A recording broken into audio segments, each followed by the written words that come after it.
boas-vindas a todos. Tenho aqui em oferecimento do nosso patrocinador Vialto Partners. Para quem não sabe, Vialto Partners, na verdade, é uma empresa que surgiu agora, no final de abril, da venda da divisão de Global Mobility da PwC no mundo inteiro. Somos mais de 6.000 funcionários, especialistas em imigração, compliance fiscal, consultoria trabalhista, previdenciária e tributária, prestando serviços nessa área de mobilidade global como um todo em mais de 40 países. E eu tenho aqui comigo, eu tenho o prazer de ter aqui comigo dois diretores, colegas, Marisa Palear, diretora da área tributária, e Tomás Baltazar, diretor da área tributária, grandes companheiros que vão nos dar o prazer de passar um pouquinho do conhecimento deles para vocês. Não esquecendo aqui de lembrar vocês que às 15h30 nós teremos uma palestra sobre Employee Experience pela nossa parceira educacional, a SPM, com a professora Edna, que é uma profissional de RH de muitos anos, trabalhou em diversas multinacionais e vai trazer o que há de mais atual sobre a experiência do empregado, né? E eu acho que para quem é prestador de serviço e para quem é também do RH, eu acho que vai ser uma palestra bem interessante também escutar, para a gente buscar melhorias, entender um pouco mais o que é que se está se fazendo, ouvir alguns cases. Então, é isso. Vou passar a palavra aqui, Marisa e Tomás. Muito obrigada, boa sorte e bom workshop. Muito obrigado, Carol. Obrigada, Carol. Prazer estar aqui com vocês, compartilhando um pouquinho do nosso conhecimento. São dois temas bem abrangentes, né, Tomás? Tomás vai começar falando, então a gente vai tentar resumir o máximo que a gente conseguir nessa 1 hora ou 50 minutos aqui, deixando um tempinho no final para alguma pergunta. E vamos lá. Isso aí. Obrigado, Marisa. Bom, escolhemos aqui 2 temas para trazer, entre tantos possíveis, né, relacionados à movimentação internacional, questões relacionadas a expatriados.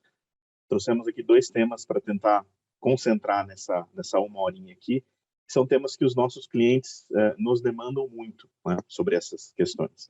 Então, foi bem o que a Carol disse, a ideia aqui é trazer um formato de bate-papo, né, falando um pouquinho em uma abordagem bem prática de questões que estão no dia a dia dos nossos clientes, empresas multinacionais, operadores de mobilidade em geral, né.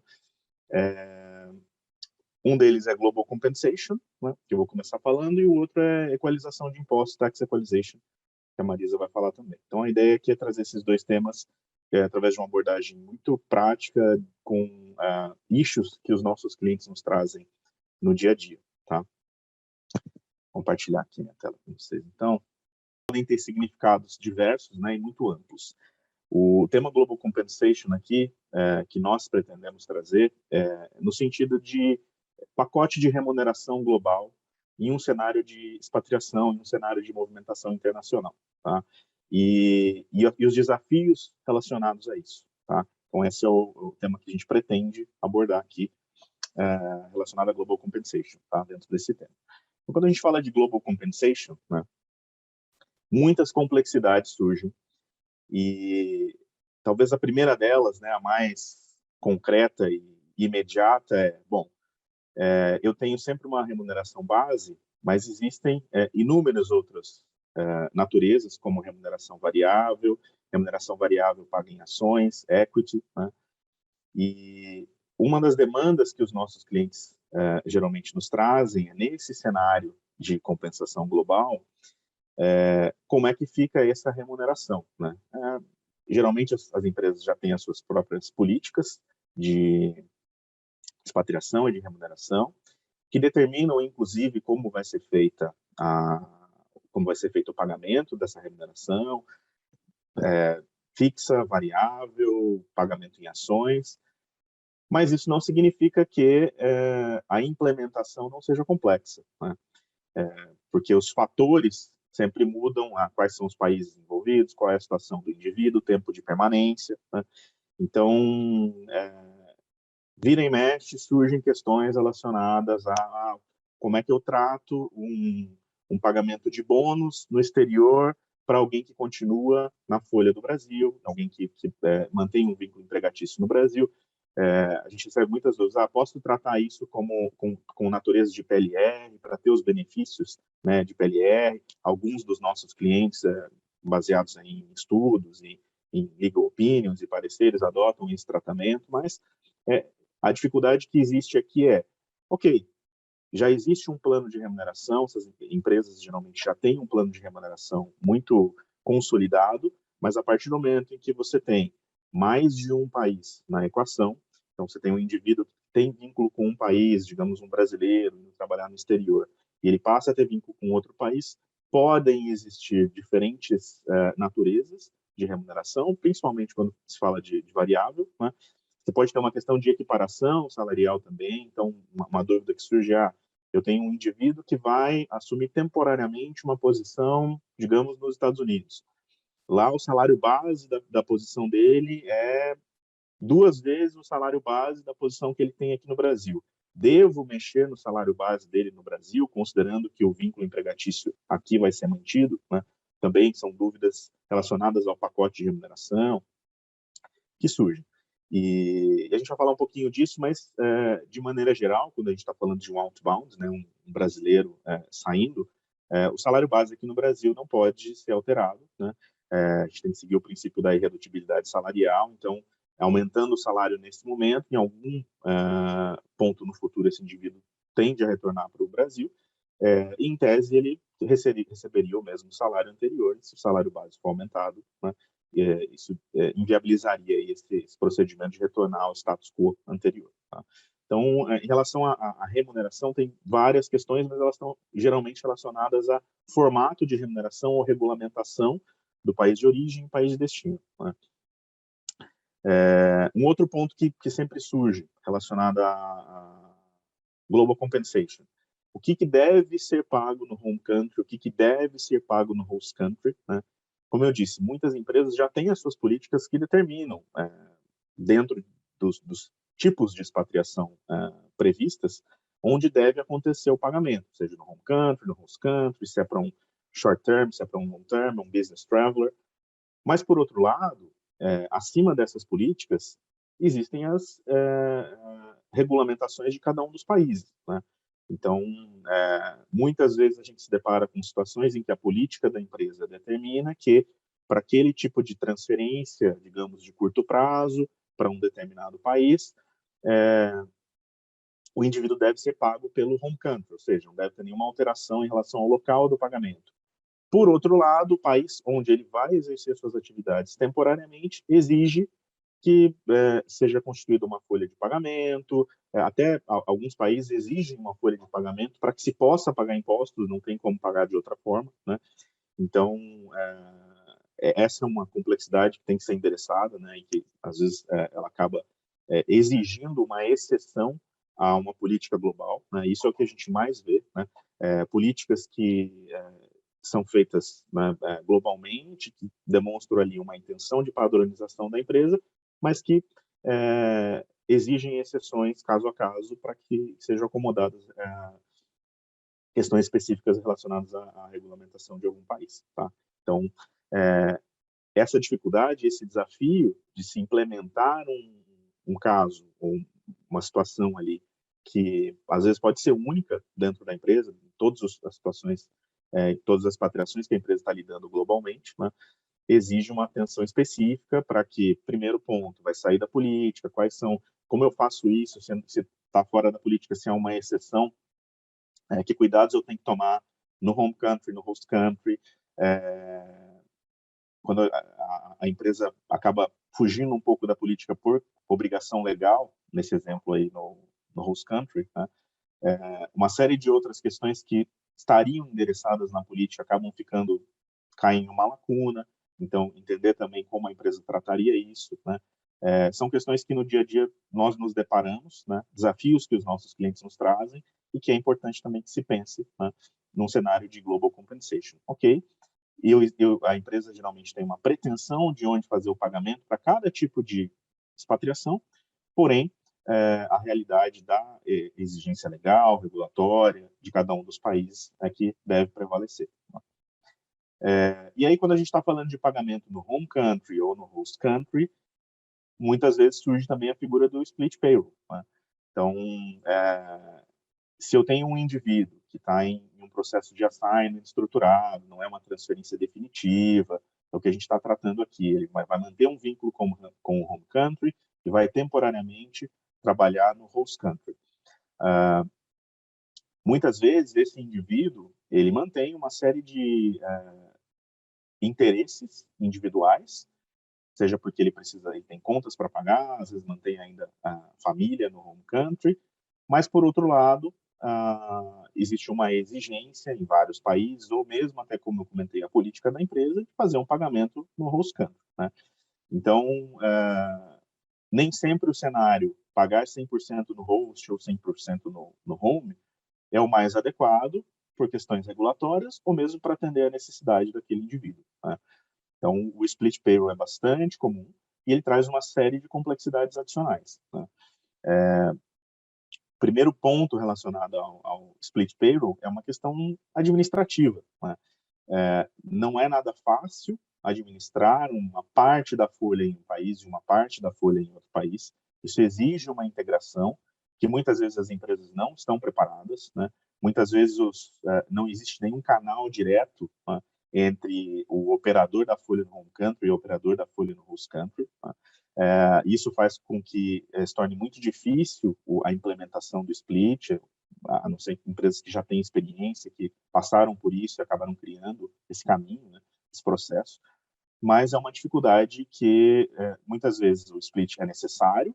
A gente vai falar também sobre do ponto de vista tributário, né, para evitar um custo maior para a empresa, mas ele tem toda uma questão operacional que tem que ser observada, né, e que exige aí uma adequação e uma customização da folha de pagamento no home country, no host country, e muitas vezes até um desvio do processo tradicional em relação a reporte, envio de informações, para que possa se cumprir aí as obrigações nos dois países, tá?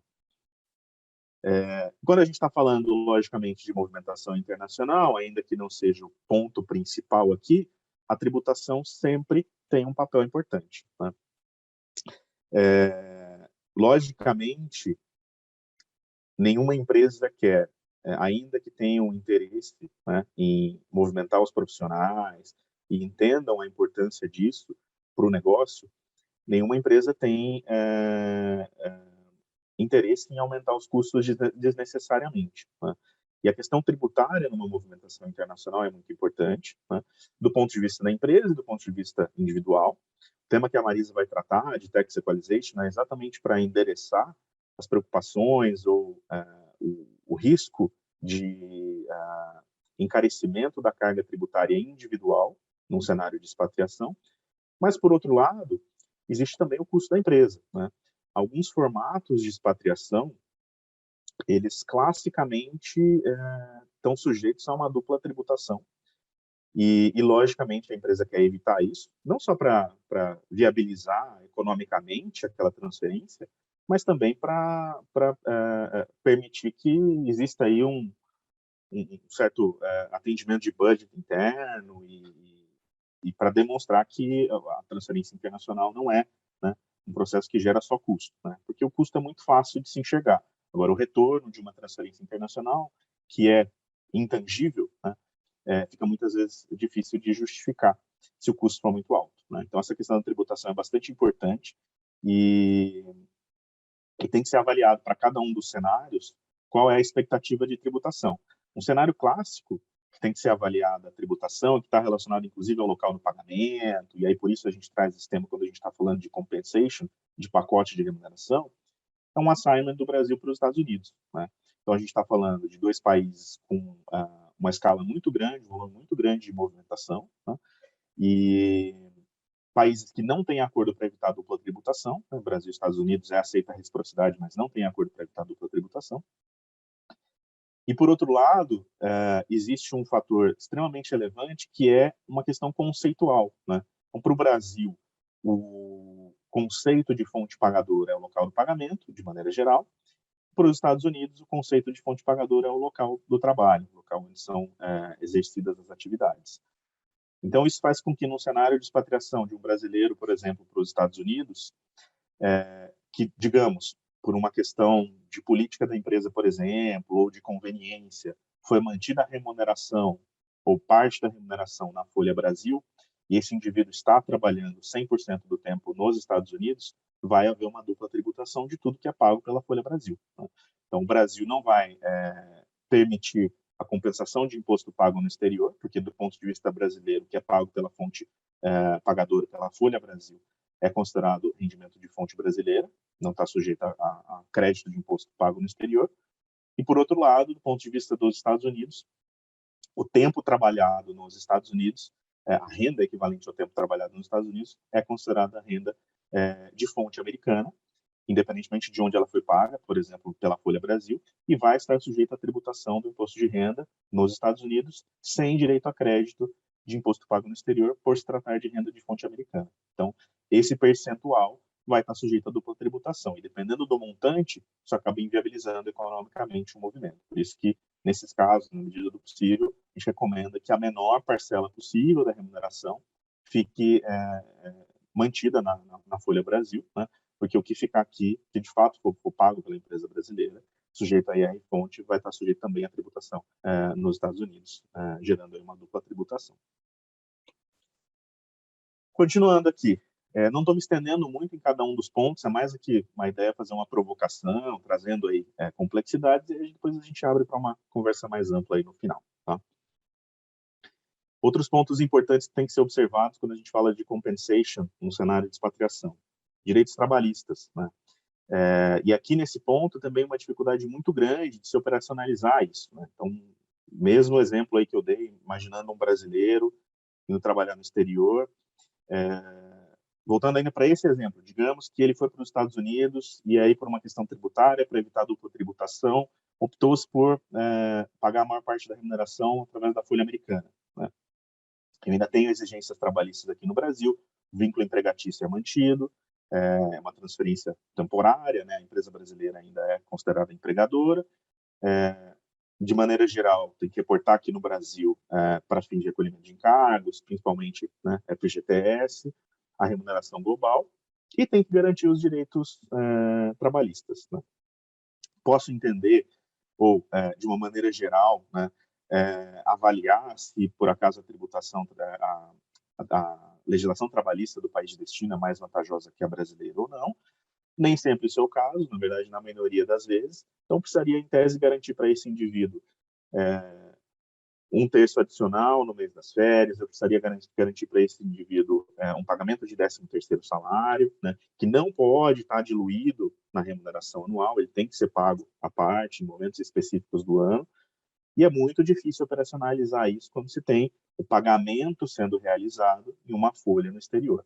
E eu, sinceramente, vi isso acontecer de maneira, digamos, sem muito esforço, em pouquíssimos clientes que conseguiram interagir, explicar, na verdade, a necessidade para a empresa que está recebendo o indivíduo no exterior, de que essa é uma exigência daqui, e realizar os pagamentos fora do Brasil de uma forma que coincidam com as obrigações trabalhistas brasileiras, para que a empresa aqui no Brasil, como empregadora, não tenha problemas em caso de questionamento. Na maioria das vezes, esse processo é bastante difícil, porque a empresa brasileira, que ainda tem as suas obrigações trabalhistas, ela não tem nenhuma ingerência, ou muitas vezes nenhum contato direto de quem está operando a folha lá fora. E esse processo, às vezes, passa por muitas etapas e vários stakeholders dentro dos clientes. Então, realmente é um desafio cumprir os direitos trabalhistas num cenário de expatriação. Tá? Aí a gente tem aspectos previdenciários, né? Então, quando existe um acordo para evitar, né, um acordo previdenciário, né, um totalization agreement, eu tenho uma série de benefícios, inclusive o deslocamento temporário, que é muito benéfico. Então, é importante se observar isso também, né? Seja num assignment inbound para o Brasil, que geralmente gera um benefício muito grande pela não exigência de recolhimento de contribuições previdenciárias no Brasil, principalmente as contribuições da empresa. Então, é importante que se observe isso na chegada.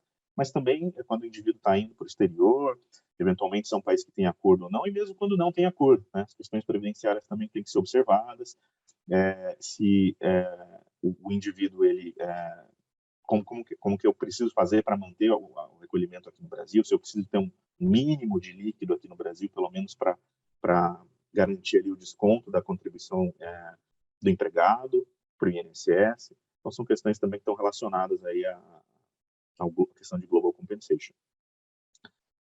Temos também a questão do câmbio, né? Então, sem entrar muito aqui no detalhe, mas quando você está falando de pagamento em países diferentes, geralmente de uma parte da remuneração, ou que seja 100% da remuneração, existe sempre no país de origem ali um contrato, no caso do Brasil, por exemplo, um contrato de trabalho, que prevê uma certa remuneração na moeda local, e isso tem que ser garantido, né?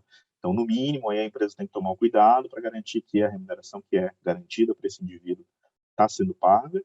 Muitas vezes, os pacotes de expatriação eles já são muito mais benéficos, muito mais do que a remuneração base, mas ainda assim, né, o pagamento geralmente está sendo feito em uma moeda estrangeira, e aí há a necessidade de se garantir ali que, no momento do pagamento, aquilo realmente valia, por exemplo, em reais, o que aquele indivíduo tinha direito de receber. Então, algum tipo de controle cambial aí também é bem visto, e esse é um dos pontos, eu posso dizer, que tem sido, por conta das instabilidades aí de câmbio dos últimos anos, uma grande preocupação dos expatriados, em garantir que eles não estão recebendo menos do que deveriam por questões cambiais. Tá? Aplicação de acordos internacionais também, para evitar dupla tributação, é um ponto muito importante. Está relacionado à compensation, porque muitas vezes eu consigo aplicar um acordo internacional para evitar a tributação, evitar uma retenção de imposto em duplicidade, só que isso tem uma série de outros desdobramentos, inclusive relacionados à equalização. Então, se eu não tenho uma retenção, digamos, né, no país de origem de um indivíduo que veio para o Brasil e ele vai receber a remuneração que ele recebia líquida, ele vai receber bruta, porque lá não há necessidade de retenção, né? E o pagamento, digamos, no Brasil vai ser feito pela empresa, porque é o que a política determina. Então, precisa implementar algum tipo de sistema, que é o que a gente chama de hypotex, para garantir que esse indivíduo não vá depois ter uma conta muito grande para pagar para a empresa, porque ele não houve nenhum desconto de imposto dele no mês a mês, ou durante o período em que ele esteve em designação, né? Mas a aplicação de acordos internacionais tem uma série de nuances, muitos dos nossos clientes nos questionam, né? Tem questões de obrigações acessórias, como eu vou apresentar isso numa DIF aqui no Brasil, por exemplo. Muitas vezes os nossos clientes nos questionam, como eu faço para garantir que tem como eu criar uma fórmula, né? Se eu tenho um indivíduo que vai para o país XYZ, eu posso suspender a tributação na folha ou não? E a gente sempre diz que não dá para ter essa fórmula, né, uma regra, porque a análise de uma aplicação, por exemplo, de uma suspensão de tributação, ela é feita não só com base no que diz o acordo internacional de maneira geral, mas ela leva em conta a situação individual, né? Então, tem uma série de questões que têm que ser avaliadas na situação daquele indivíduo, daquele expatriado, como, por exemplo, o tempo de permanência, momento do ano em que ele foi, dias trabalhados em cada um dos países, centro de interesses vitais, regime de tributação em cada um dos países. Então, geralmente, a aplicação da suspensão de tributação ela é feita depois de uma análise prévia dos dois países de origem e destino, e aí uma determinação de qual é o país competente para tributar, e essa análise tem que ser feita novamente a cada ano, porque a situação pode mudar dependendo do tempo de permanência. Tá? Então, essa também é uma complexidade que estaria relacionada aí à compensação, à folha de pagamento, como tratar isso. Chegando perto aqui do final, para liberar para a Marisa,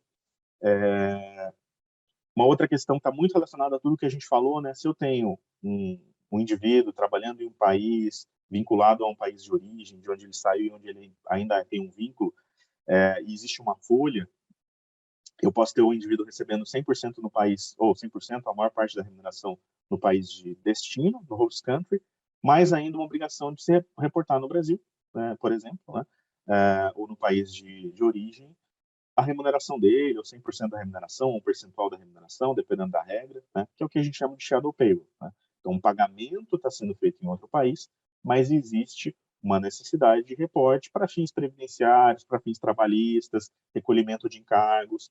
e é o que a gente faz aqui no Brasil, no caso dos outbounds, por exemplo, que mantêm o vínculo e vão trabalhar no exterior, né? Isso traz uma complexidade adicional, geralmente de se entender como que isso é feito através de um sistema de social, um sistema de folha, né? Mas hoje em dia eu posso dizer que a maior parte dos nossos clientes já tem isso endereçado, já fazem isso de uma maneira mais natural, mas ainda assim, foge um pouco do procedimento normal de uma folha de pagamento e exige aí uma atenção especial, tá?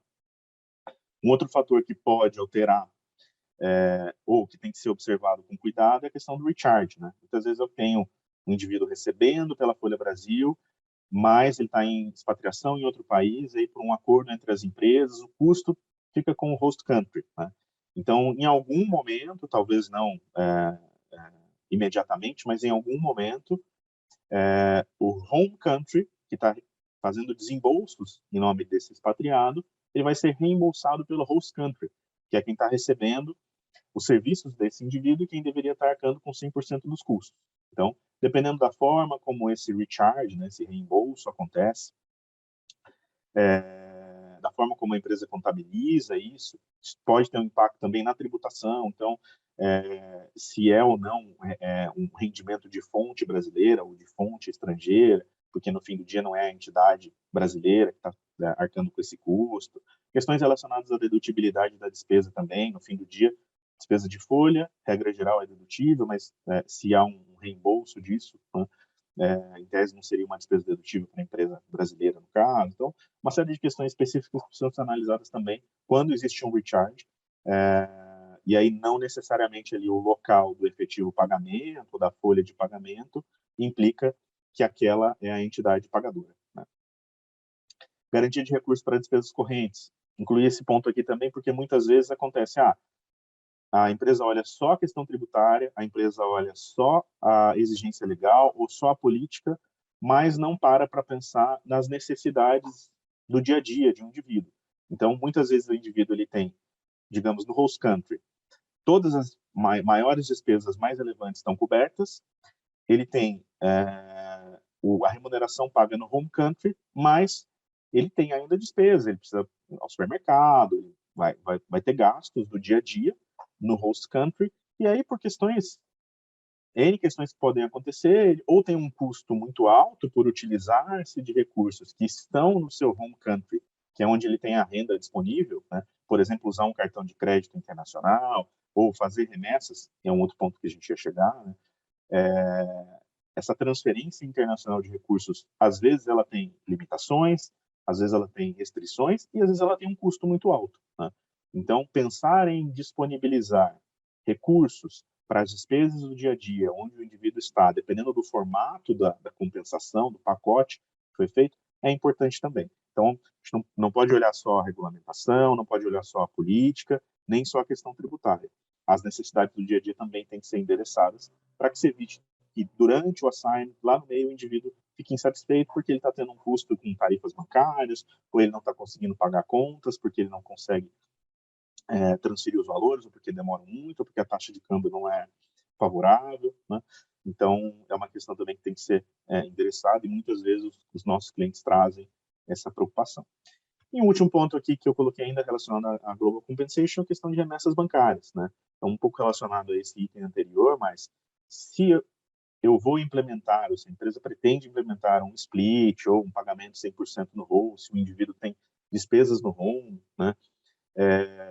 Como transferir esses valores internacionalmente tem que ser endereçado também. Isso pode ter um custo, pode ser o custo de tarifa bancária, dependendo do país pode ter impostos na transferência, ou pode haver um custo adicional por conta da taxa mais cara, né, menos favorável, praticada por um banco, e isso tudo muitas vezes não é visto antecipadamente, e aí lá todo o processo foi feito, isso não foi endereçado, e aí quando as coisas já estão caminhando, o expatriado começa a ficar insatisfeito porque está tendo dificuldade ou está tendo um custo adicional que, em tese, não foi previsto em política, não foi acordado, não foi discutido no momento de uma offer, né? Então, esses são os principais pontos aqui. Bastante coisa, né? Várias coisas correlatas aí, mas são todas complexidades, desafios que os nossos clientes nos trazem quando a gente fala de global compensation, de um pacote de remuneração num cenário de expatriação. E a gente pode discutir dúvidas aí, ou algum ponto específico mais para o final, depois que a Marisa terminar. Marisa, com você então. Vamos lá, então, falar um pouquinho de tax equalization, que também, às vezes, é uma dor de cabeça tremenda, né, para as empresas, para os expatriados, mas eu acho que a gente tem que desmistificar um pouquinho essa questão de tax equalization, e também, quando a gente tem uma boa comunicação, né, com o expatriado, desde antes da expatriação, desde as reuniões iniciais aí que ele vai tratar das questões de impostos, normalmente com o provedor de serviços da empresa. Então, quando isso é falado abertamente, não fica sendo uma surpresa para ninguém, né? Quando o cálculo de equalização é feito, e isso depende de cada política. Vamos falar um pouquinho então, Tomás, pode ir para o próximo slide? Não sei se, acho que eu não consigo mexer, né? Só você. Então, quando a gente fala de expatriado, a gente normalmente tem essa questão de equalização de impostos, porque o imposto, ele é um dos fatores, se não o mais importante, um dos principais, né, para que o expatriado aceite uma transferência internacional, né? Porque uma das perguntas é, peraí, eu estou pagando imposto no Brasil, a minha alíquota é de 27,5%, que é a nossa alíquota máxima, mas e aí, quanto que eu vou pagar no outro país? Então, a questão tributária ela é extremamente relevante para se discutir com o expatriado, porque ele pode aceitar ou não uma expatriação, dependendo do impacto tributário que ele vai ter. Então, quando a gente fala de expatriação, a gente tem algumas formas de trabalhar com esse tema, e a primeira delas é a política de expatriação. Então, para a gente implementar qualquer questão de equalização de impostos, né, de tentar tornar o imposto algo neutro no processo de expatriação, a gente precisa ter uma política de expatriação, de designação, muito clara para definir responsabilidades, né? Quem vai arcar com o quê, qual é a carga tributária que aquele indivíduo vai ter no final de um certo período. Então, isso é muito importante para já ficar ali uma primeira comunicação clara e também uniforme, né? Acho que isso, volta um pouquinho. E uniforme para todos. Eu não posso ter um tratamento para um expatriado e para outro expatriado um tratamento diferente quando a gente fala do mesmo tema.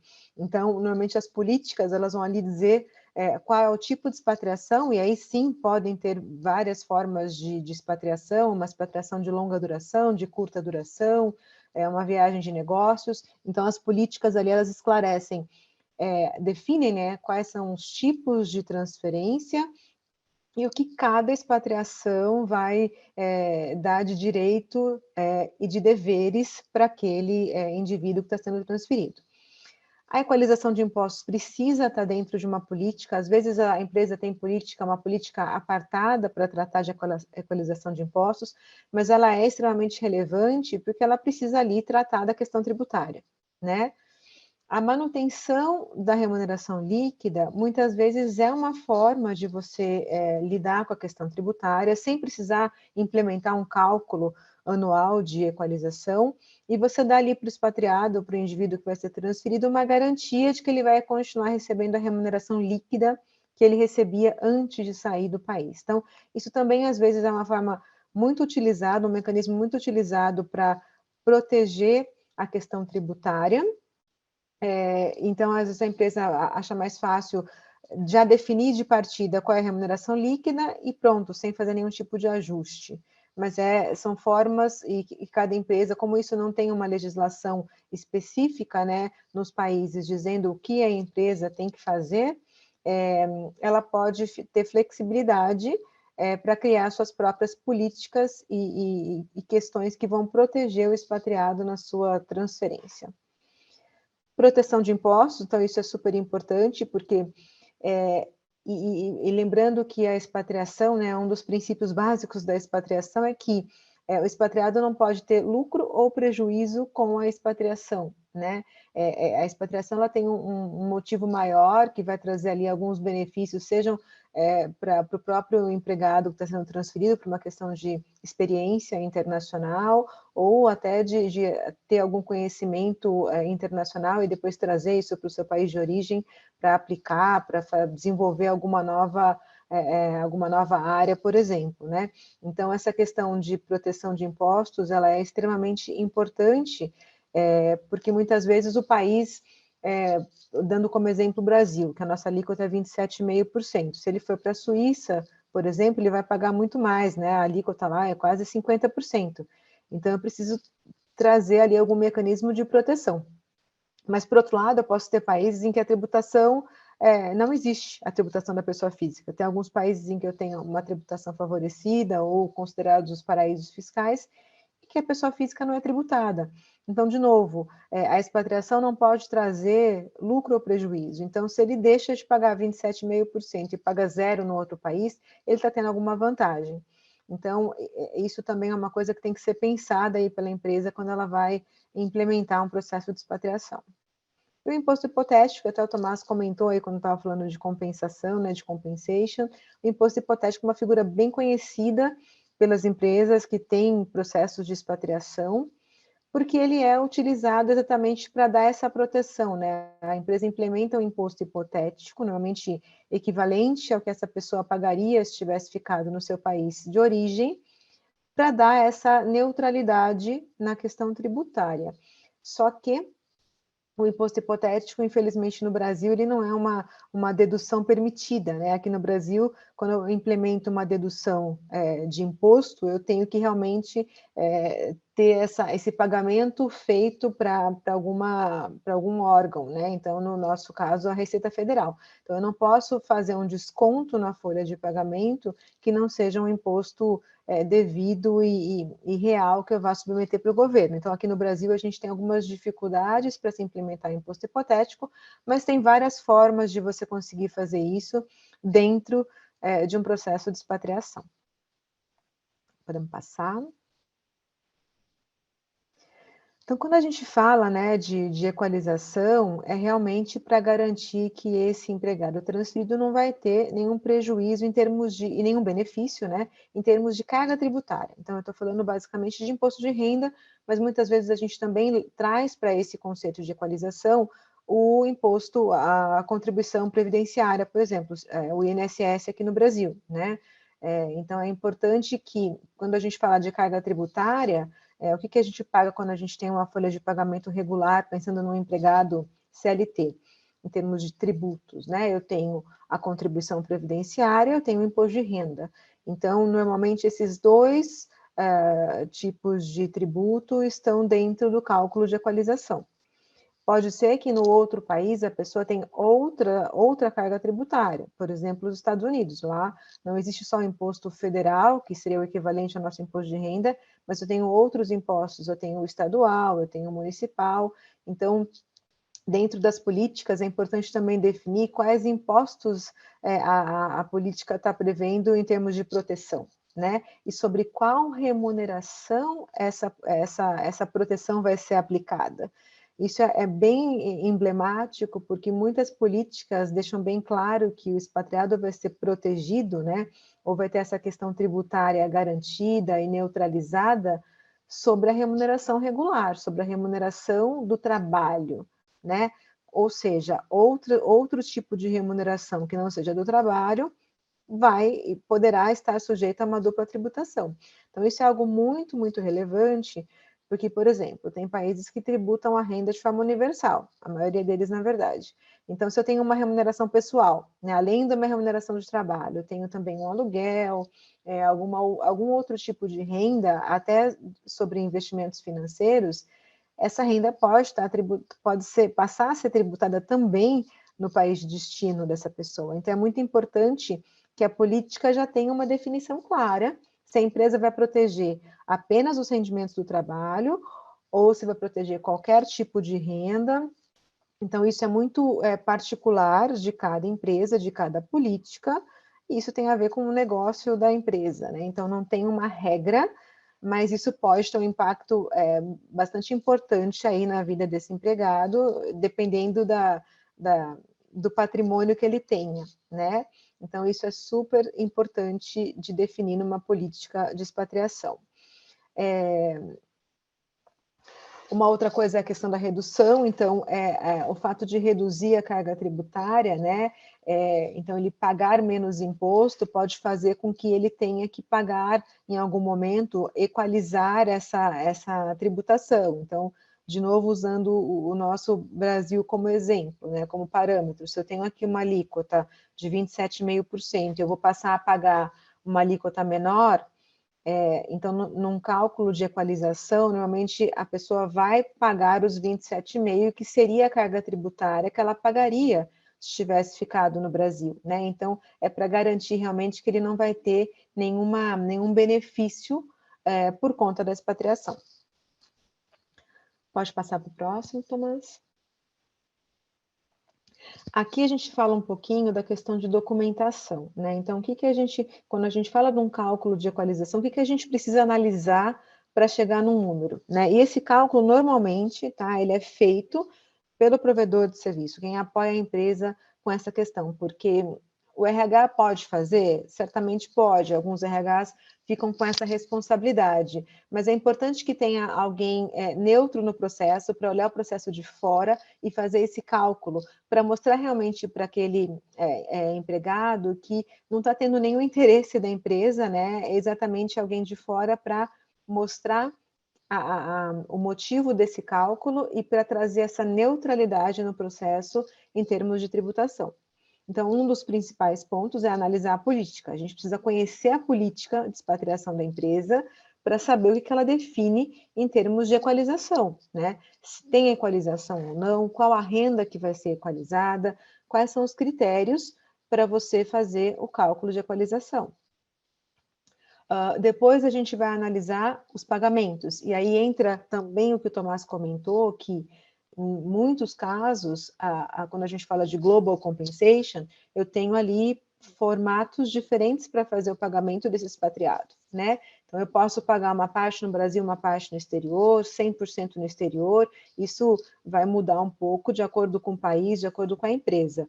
Mas eu tenho, então, que para fazer o cálculo de equalização, capturar a remuneração toda desse expatriado. Então, é importantíssimo a gente conhecer a estrutura de pagamento que a empresa implementa, né? Se ela faz um split, se ela faz shadow, se ela faz 100% no host. Eu preciso conhecer essa estrutura para poder fazer uma correta interpretação da remuneração desse expatriado e trazer isso para dentro de um cálculo de equalização, né? Então, eu preciso saber o que está na folha de pagamento Brasil, então as fichas financeiras são muito importantes, porque ela me traz ali uma foto daquele ano todo, em termos do que foi pago, o que foi descontado daquele indivíduo ao longo do ano, e também do exterior. Às vezes, quando a gente precisa capturar alguma informação do exterior, é um pouco mais complexo, porque as formas de reporte na folha de pagamento do exterior muitas vezes não são semelhantes com as formas brasileiras, então a gente tem que também conseguir interpretar a folha de pagamento estrangeira para poder fazer esse cálculo de equalização e trazer ali todos os elementos necessários para o cálculo, né? Muitos países, por exemplo, eles reportam a remuneração no país de destino, a remuneração líquida, ou fazem vários ajustes, né, que são os conhecidos gross-ups, na base de cálculo dos rendimentos, exatamente para garantir a remuneração líquida para o expatriado. Então, eu preciso conhecer esses elementos para, quando trazer isso para um cálculo de equalização, eu trazer ali a remuneração correta para calcular o imposto devido correto, para fazer a comparação se aquele expatriado pagou mais ou menos imposto ao longo do período. Um outro ponto muito importante são as despesas dedutíveis, então eu preciso, de novo, né, pensando no Brasil, eu vou olhar para a minha legislação local para verificar quais são as deduções que eu posso utilizar simulando uma declaração de imposto de renda, né? Então, se a gente pensa num expatriado do Brasil para o exterior, que fez o encerramento da sua residência fiscal, e não tem mais a obrigatoriedade de entrega de declaração anual, e muitas vezes esse cálculo de equalização, dependendo da política, ele é anual, né? Então, eu tenho que todo ano fazer uma simulação fechar aquele ano fiscal e entender qual foi ali a carga tributária daquele indivíduo. Então, eu preciso fazer uma simulação como se fosse uma declaração de imposto de renda. E se eu não tenho as informações via declaração, né, para entender ali o que aquela pessoa tem de despesas dedutíveis, eu vou, então, precisar pedir, né, para o expatriado essas informações. Então, mais uma vez, é importante que desde o início ele tenha conhecimento desse processo de equalização, para que ele tenha ciência dos documentos que ele precisa armazenar, quando que esse cálculo vai ser feito, qual que é a intenção, para ninguém se surpreender aí ao longo do processo, né? Porque a equalização é sempre, a expatriação em si, né, é sempre um processo bastante sensível, porque eu tenho a transferência de país, mudanças culturais, mudança no trabalho, a família, a adaptação. Então, são tantas questões sensíveis no processo que certamente o imposto ele vai ser também uma dor de cabeça, seja para a empresa ou seja para o empregado. Então, quanto mais transparência a gente tiver no processo, melhor para todos. E aí, por fim, o cálculo que a gente vai utilizar, fazer o cálculo com base nos conceitos de cada política. De novo, não tem um padrão ou um cálculo que a legislação determina que a gente tenha que fazer. Eu vou usar, claro, a legislação local para entender quais são as regras tributárias que eu vou usar, né? A alíquota, quais são as deduções permitidas, mas não tem um cálculo padrão. Então, eu tenho que olhar para a política da empresa e fazer essa conexão entre o que a legislação permite, determina em termos de tributação, e o que a política determina em termos de base de cálculo e etc.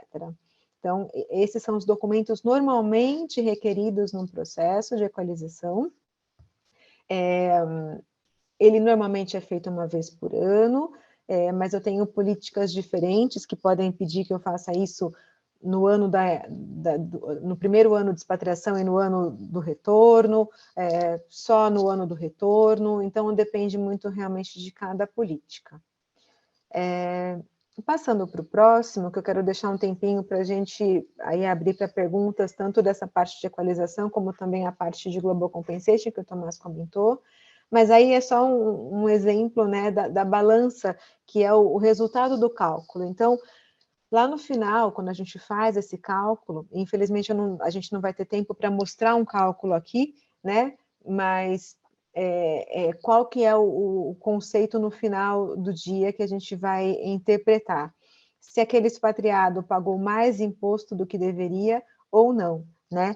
Então, se a empresa faz um cálculo na partida já bastante equalizado, a tendência é que um cálculo de equalização de impostos não vai trazer uma diferença muito relevante, né? Normalmente, quando você define lá no início a remuneração global daquele expatriado, né? Já define ali na partida qual que é a carga tributária, e normalmente essa carga tributária é baseada na remuneração que ele tinha antes de sair do Brasil. Então, se, por exemplo, você implementa um imposto hipotético ao longo da expatriação, e esse imposto hipotético está muito semelhante com a carga tributária que esse indivíduo pagava no Brasil, a tendência é que nesse cálculo anual eu vou ter um pequeno ajuste, né? Ou por conta de deduções que eu possa utilizar como se fosse uma declaração anual. Então vai ser uma coisa muito, muito sutil para fazer o ajuste no final daquele período. Agora, se eu tenho um descasamento muito grande, eu aplico um imposto hipotético de forma incorreta, né, e não levando em consideração todos os fatores necessários, eu posso ter no final uma surpresa, né, tanto para a empresa como para o expatriado, em termos de montantes que precisam ser devolvidos, seja da empresa para o expatriado ou do expatriado para a empresa. E, claro, sempre quando a gente fala de devolver dinheiro, né, é muito delicado também. Se tem um ajuste para ser feito da empresa para o expatriado, isso acaba sendo um pouco mais fácil. Isso é um benefício indireto, porque acaba sendo um reembolso de impostos, né, para o empregado, então tem uma natureza aí salarial também, tem que passar por folha de pagamento, mas é um pouco mais fácil de você implementar isso, seja no Brasil, seja no exterior.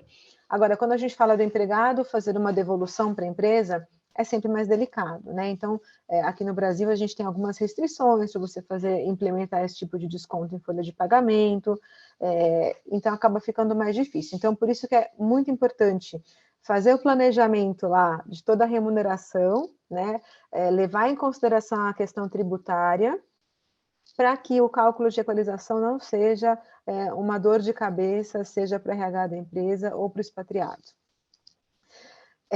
Talvez eu tenha falado rápido, mas acho que a gente tem aí 4 minutos, né, antes do encerramento. Tentei ser bem breve, mas para trazer o conceito geral mesmo de um cálculo de equalização.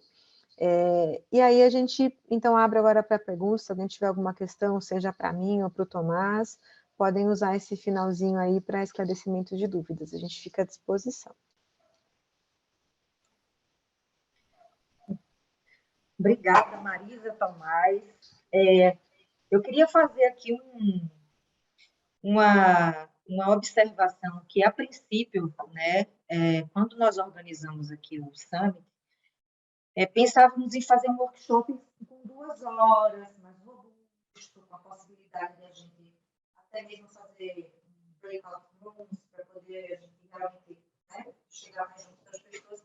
Então, foi tudo organizado, tudo com muito carinho, óbvio, mas a gente, no meio da nossa business season, né, quem faz a declaração de imposto de renda, antes mesmo a gente teve a entrega das declarações de imposto de renda, então foi um momento aqui, a gente da organização da BIM, a gente teve o time de celebrar os 5 anos da Associação da Lei de Imigração em maio, e por isso trouxemos a data, né, para esse mês. Mas também O seu áudio está meio falhando. Você está... Acho que vou tentar falar mais perto. Não tenho ainda nenhuma pergunta, acho que só veio aqui uma observação do Walter, que o meu áudio está ruim. Mas acho que fica aqui o compromisso da gente de talvez realmente fazer algo mais robusto para todo mundo, sem a pressão da BISE, né? Porque a gente também recebeu a confirmação do nosso parceiro educacional, a SPM, na sequência, e a gente teve que apertar um pouquinho o nosso tempo. Então, faço aqui, às vezes, da associação aí, de tirar esse tempo precioso da Marisa e do Tomás, mas com o compromisso de a gente voltar aí, ouvir os nossos associados, né, os nossos clientes também, que pedem muito. Eu já tive a oportunidade de ter esse tema trabalhado com a Marisa numa outra ocasião, porque nos pediram, porque era o calcanhar de Aquiles dos RHs. Então, é isso. Eu não vi nenhuma pergunta aqui, gente. Acho que vocês foram muito claros, ninguém perguntou nada. Acho que todo mundo entende tudo de Global Compensation e Tax Equalization. Que ótimo! Mas a gente agradece, Carol. Agradecemos aí o convite, a mediação e a presença de todo mundo. Tivemos uma boa participação aí. Esperamos que tenha sido, que os temas aqui tenham sido úteis aí. Lógico, né? A gente poderia discutir muito mais. Todos esses temas são muito mais amplos, mas a gente agradece a oportunidade e a presença de todo mundo. Não, e, logicamente, se houverem dúvidas, qualquer dúvida que existir aí, a gente está à disposição sobre esse tema e outros. Podem mandar a mensagem para a ABM, o relacionamento@abm.org.br, ficando alguma dúvida, ou mesmo querendo que a gente explore esse tema com mais profundidade, em uma outra ocasião, com certeza levaremos isso para vocês, tá? Para poder a gente criar uma outra oportunidade. Em nome da ABM, agradeço Marisa e Tomás por dedicarem seu tempo aqui conosco. Obrigada a vocês, principalmente, que acompanharam, né, esse seminário, mais do que um workshop aqui conosco. E, bom, espero que vocês aguardem aí para a próxima palestra com a professora Edna, que eu acho que vai ser bem interessante para quem trabalha aí com experiência do cliente, experiência do usuário, do empregado, que eu acho que vai ser bem interessante. Obrigada, Marisa e Tomás. Legal, obrigada, Carol. Obrigada, pessoal. Obrigado. Até. Obrigado, tchau, tchau.